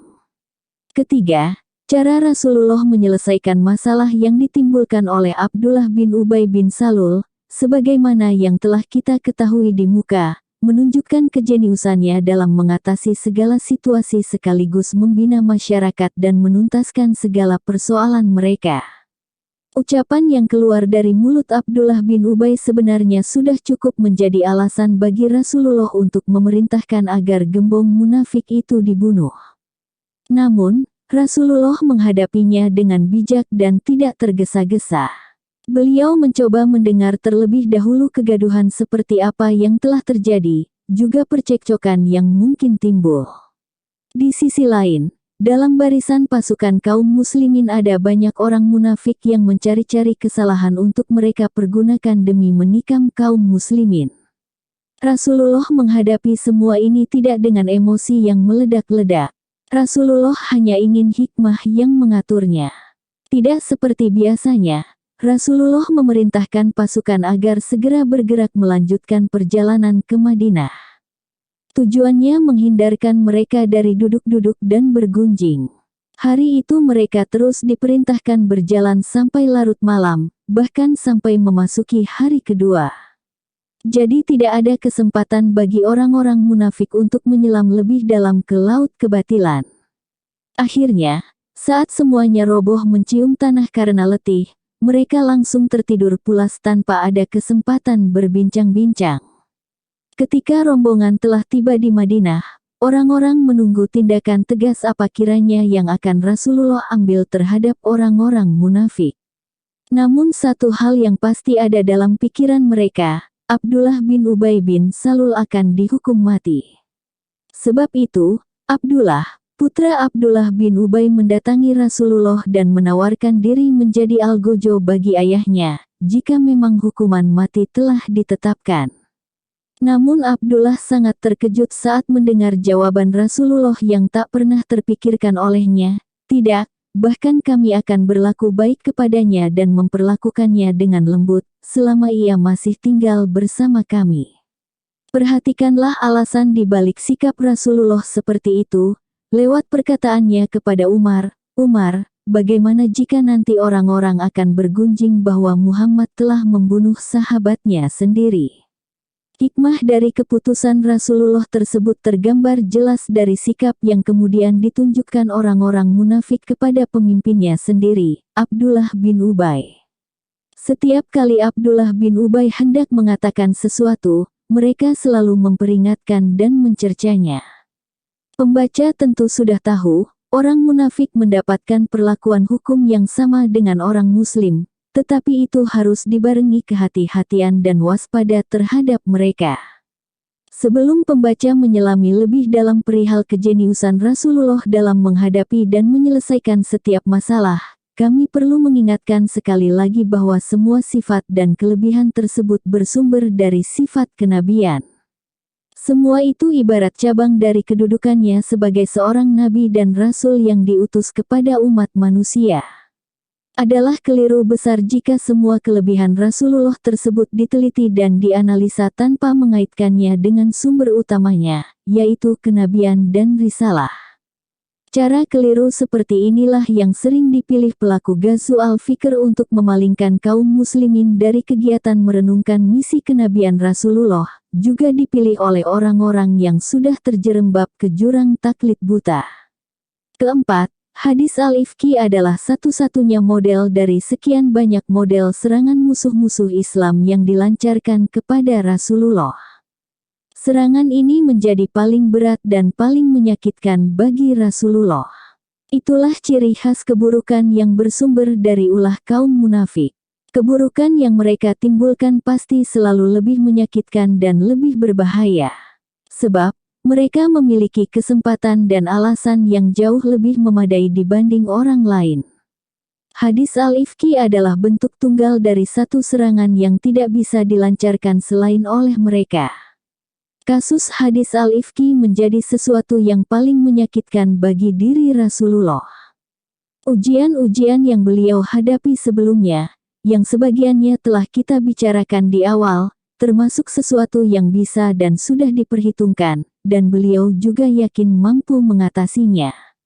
Bahkan, sebagian dari ujian itu tak lebih dari sekadar konsekuensi logis yang mesti dihadapi di jalan dakwah. Namun ujian yang satu ini sungguh sangat berbeda hingga membuat Nabi Muhammad terperangah. Ujian itu datang dan tidak pernah diduga atau diperhitungkan sebelumnya. Dan seketika menjadi desas-desus yang menyeruak luas, yang seandainya benar berita itu ibarat tikaman mematikan terhadap sesuatu yang paling dibanggakan setiap insan, terlebih bagi sosok pribadi yang dipenuhi kemuliaan dan kehormatan. Lalu siapa yang bisa memastikan desas-desus itu benar atau tidak? Melihat ini semua, tentu saja ia menjadi ujian paling berat dibanding ujian-ujian lain yang pernah Rasulullah alami. Ujian itu langsung menohok perasaan terdalam dan mengakibatkan keresahan dan kegelisahan. Andai wahyu segera turun untuk membongkar kebenarannya, tentu saja semua kegelisahan dan keresahan tersebut akan sirna. Namun sayangnya, lebih dari 1 bulan semenjak desas-desus menyebar, wahyu tidak kunjung turun. Ini pula yang menjadi sumber lain dari kegelisahan Nabi Muhammad waktu itu.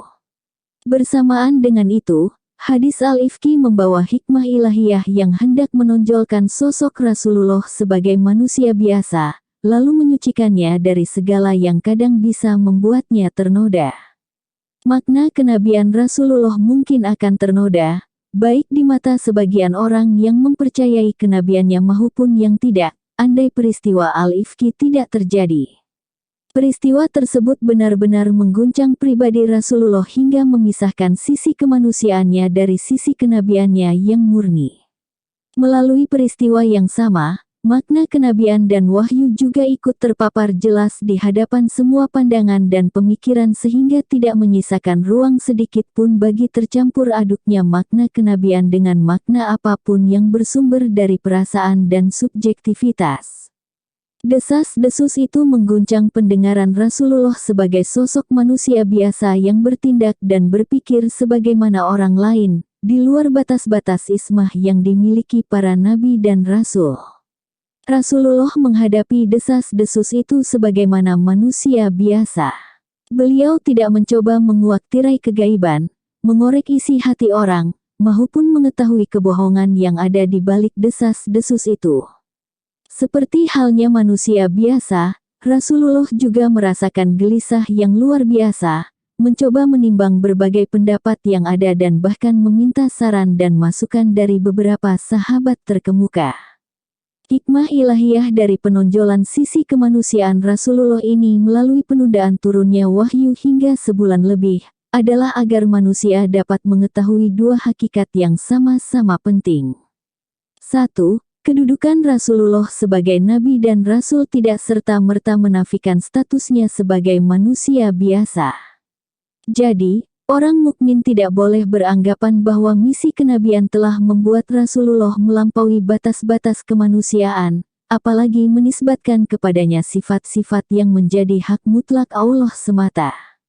2. Wahyu ilahi bukanlah perasaan jiwa yang muncul dari Rasulullah, bukan pula sesuatu yang mengikuti kehendak, kebutuhan, dan harapan Rasulullah. Sebab jika wahyu seperti itu, tentu amat mudah bagi Rasulullah untuk menyelesaikan masalah al-ifki semenjak hari kemunculannya sehingga ia takkan lagi dirundung rasa gelisah, atau meyakinkan para sahabatnya bahwa kebaikan yang ada pada keluarganya merupakan bagian dari Al-Quran itu sendiri. Namun Rasulullah tidak melakukan itu semua karena memang tidak memiliki kuasa untuk melakukannya. Hakikat ini dikemukakan secara apik oleh Dr. Muhammad Abdullah Daras dalam Al-Naba Al-Azim. Tidakkah orang-orang munafik itu telah membuat resah semua orang karena berita dusta, yakni hadis al-ifki yang mereka buat? Wahyu tidak kunjung turun, masalah pun menjadi berlarut-larut, bahkan semua orang menggunjingkannya hatta semua yang tersimpan di hati keluar sampai ke kerongkongan. Sementara itu, Rasulullah tidak bisa berbuat apa-apa selain berkata penuh kehati-hatian, "Sungguh, aku tidak mengetahui selain kebaikan pada diri Aisyah." Bahkan setelah upaya maksimal yang dilakukan dengan bertanya dan meminta masukan para sahabat, juga setelah 1 bulan berlalu dan semua orang mengatakan, "Kami tidak mengetahui keburukan pada dirinya," Rasulullah tetap tidak bisa berbuat banyak kecuali hanya berkata, "Ya Aisyah, aku mendengar berita tentangmu begini dan begini. Jika engkau memang bersih dari segala tuduhan, Allah pasti akan membebaskanmu dari itu. Namun jika engkau telah berbuat dosa, mohon ampunlah kepada Allah dan bertobatlah kepadanya." Perkataan semacam ini berasal dari dorongan hati. Pembaca pasti sudah tahu, itu adalah ungkapan manusia biasa yang tidak mengetahui hal gaib, juga ungkapan seorang yang jujur yang tidak mengikuti prasangka dan tidak mengatakan apa yang tidak diketahuinya. Setelah mengucapkan perkataannya ini, Rasulullah tidak beranjak dari tempatnya hingga permulaan surah An-Nur yang membebaskan Aisyah dari segala macam tuduhan sekaligus menegaskan kemuliaan dan kesuciannya turun. Mengapa sedari awal Rasulullah tidak mengarang beberapa kalimat dan mengatakannya sebagai wahyu langit supaya kehormatannya terlindungi sekaligus tuduhan-tuduhan para pendusta terbantahkan? Rasulullah tidak ingin berdusta kepada manusia dan juga kepada Allah.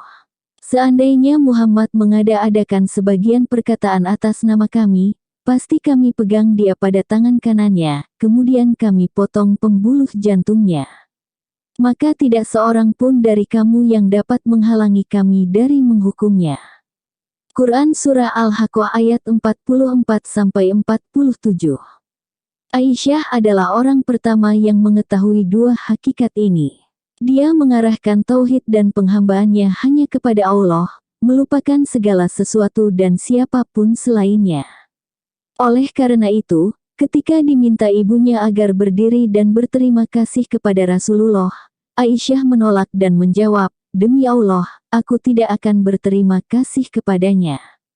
Aku tidak akan memuji dan berterima kasih selain kepada Allah.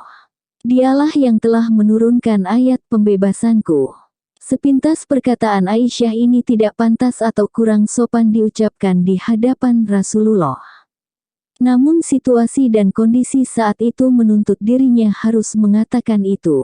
Perkataannya ini didorong keadaan yang dibentuk hikmah ilahiyah demi mengukuhkan akidah kaum mukminin, mematahkan kedustaan kaum munafikin, dan menampakkan makna tauhid dan penghambaan total kepada Allah semata. Demikianlah huraian tentang hadis al-ifki. Hikmah ilahiyah jelas terkandung di dalamnya. Akidah Islam semakin kokoh dan bersih dari segala sesuatu yang mungkin menodainya.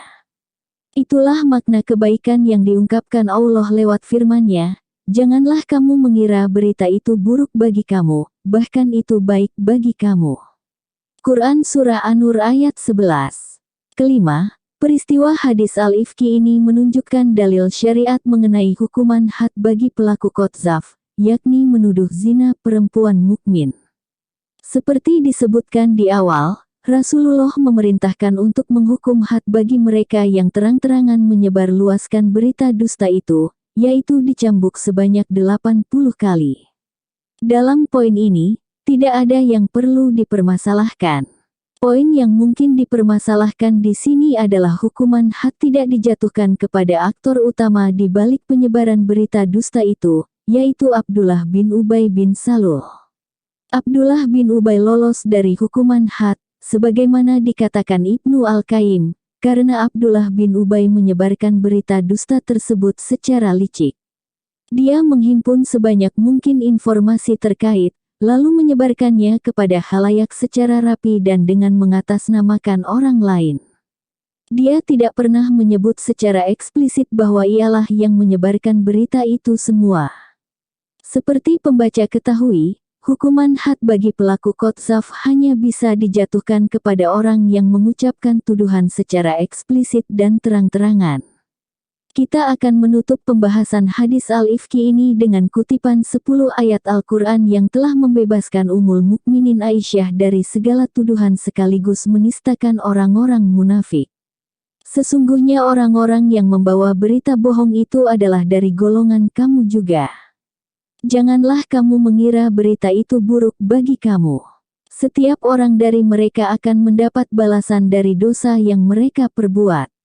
Dan siapa saja di antara mereka yang mengambil bagian terbesar dari dosa yang dia perbuat, dia mendapat azab yang besar pula. Mengapa orang-orang mukmin dan mukminat tidak berbaik sangka terhadap diri mereka sendiri, ketika kamu mendengar berita bohong itu dan berkata, ini suatu berita bohong yang nyata? Mengapa mereka yang menuduh itu tidak datang membawa 4 saksi? Karena mereka tidak membawa saksi-saksi, mereka itu dalam pandangan Allah adalah orang-orang yang berdusta. Dan seandainya bukan karena karunia Allah dan rahmatnya kepadamu di dunia dan di akhirat, niscaya kamu ditimpa azab yang besar, disebabkan oleh pembicaraan kamu tentang berita bohong itu. Ingatlah ketika kamu menerima berita bohong itu dari mulut ke mulut dan kamu katakan dengan mulutmu apa yang tidak kamu ketahui sedikit pun, dan kamu menganggapnya remeh, padahal dalam pandangan Allah itu masalah besar. Dan mengapa ketika mendengarnya kamu tidak berkata, tidak pantas bagi kita membicarakan ini. Maha suci Engkau, ini adalah kebohongan yang besar. Allah memperingatkan kamu agar jangan kembali mengulangi seperti itu selama-lamanya jika kamu orang beriman, dan Allah menjelaskan ayat-ayatnya kepadamu. Dan Allah Maha Mengetahui, Maha Bijaksana. Sesungguhnya orang-orang yang ingin agar berita bohong itu tersiar di kalangan orang-orang yang beriman, mereka mendapatkan azab yang pedih di dunia dan di akhirat. Allah mengetahui, sedang kamu tidak mengetahui. Dan kalau bukan karena karunia Allah dan rahmatnya kepadamu, niscaya kamu akan ditimpa azab yang besar.